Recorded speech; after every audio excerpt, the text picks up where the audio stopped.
ಮೊದಲೇ ಭರತನನ್ನು ದೂರೀಕರಿಸಿದ್ದೇನೆ, ಅವನನ್ನು ಕಳುಹಿಸಿಕೊಟ್ಟಿದ್ದೇನೆ ಎನ್ನುವ ಬೇಸರ. ವೈದೇಹ್ಯಾಹ ಹರಣೇನ ಚ, ವೈದೇಹಿಯನ್ನೂ ದೂರವಾಗಿಸಿಕೊಂಡಿದ್ದೇನೆ.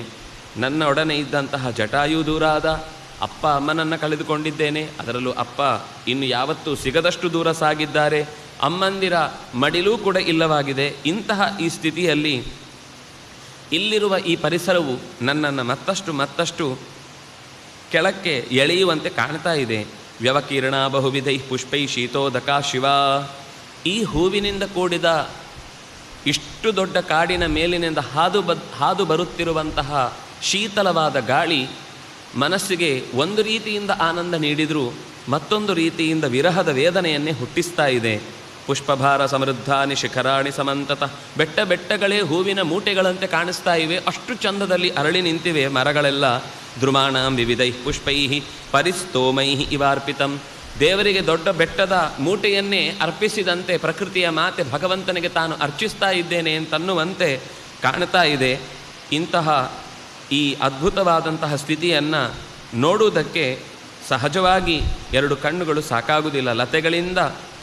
ಲತೆಗಳು ಬೇರೆ ಬೇರೆ ರೀತಿಯಿಂದ ಆವರಿಸಿಕೊಂಡು ಅಲ್ಲಲ್ಲಿ ಅತ್ಯಂತ ಚಂದದ ಹೂಗಳಿಂದ ಅಲಂಕರಿಸಿ ನಿಂತಿವೆ. ಅಯಂ ವಸಂತ ಸೌಮಿತ್ರೇ ನಾನಾ ವಿಹಗ ನಾದಿತಃ ಸೀತೆಯ ವಿಪ್ರಹೀಣಸ್ಯ ಶೋಕಸಂದೀಪನೋ ಮಮ. ಸೀತೆಯನ್ನು ಕಳೆದುಕೊಂಡಿದ್ದೇನೆ ಅನ್ನುವ ನೋವಿಗೆ ಮತ್ತಷ್ಟು ಉರುವಲಾಗಿಯೇ ಈ ವಸಂತ ಬಂದು ನನ್ನನ್ನು ಕಾಡ್ತಾ ಇದ್ದಾನೆ ಅಂತ ನನಗೆ ಅನ್ನಿಸ್ತಾ ಇದೆ. ಶ್ರುತ್ವೈತಸ್ಯ ಪುರಾ ಶಬ್ದಂ ಆಶ್ರಮಸ್ಥ ಮಮ ಪ್ರಿಯ.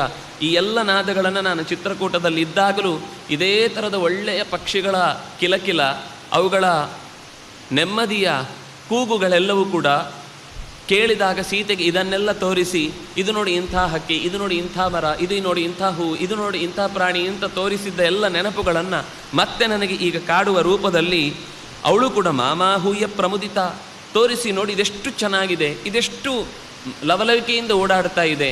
ಅಂದರೆ ಪ್ರಕೃತಿಯಲ್ಲಿ ಒಂದು ಸಣ್ಣ ಜೀವಿಯಿಂದ ಹಿಡಿದು ಎತ್ತರಕ್ಕೆ ಬೆಳೆದು ನಿಂತ ಮರಗಳ ತನಕದ ಎಲ್ಲ ಸೌಂದರ್ಯವನ್ನು ಕೂಡ ಸೀತೆ ಚಿಕ್ಕ ಮಗುವಿನಂತೆ ಅದನ್ನು ಆರಂಭದಲ್ಲೇ ಹೇಳ್ತಾಳವಳು. ರಾಮಚಂದ್ರನ ಜೊತೆಗೆ ಕಾಡಿಗೆ ಬರಬೇಕು ಅಂತಂದಾಗ ನಾನು ಕಾಡಿಗೆ ಬರ್ತಾ ಇರುವುದು ಕೇವಲ ನನಗೆ ಇಲ್ಲಿ ಇರಲಿಕ್ಕಾಗೋದಿಲ್ಲ, ಇಲ್ಲಿನ ಕರ್ತವ್ಯದ ಹೊಣೆಗಾರಿಕೆ ಜಾಸ್ತಿ ಆದೀತು ಅನ್ನೋ ಯೋಚನೆ ಅಲ್ಲ.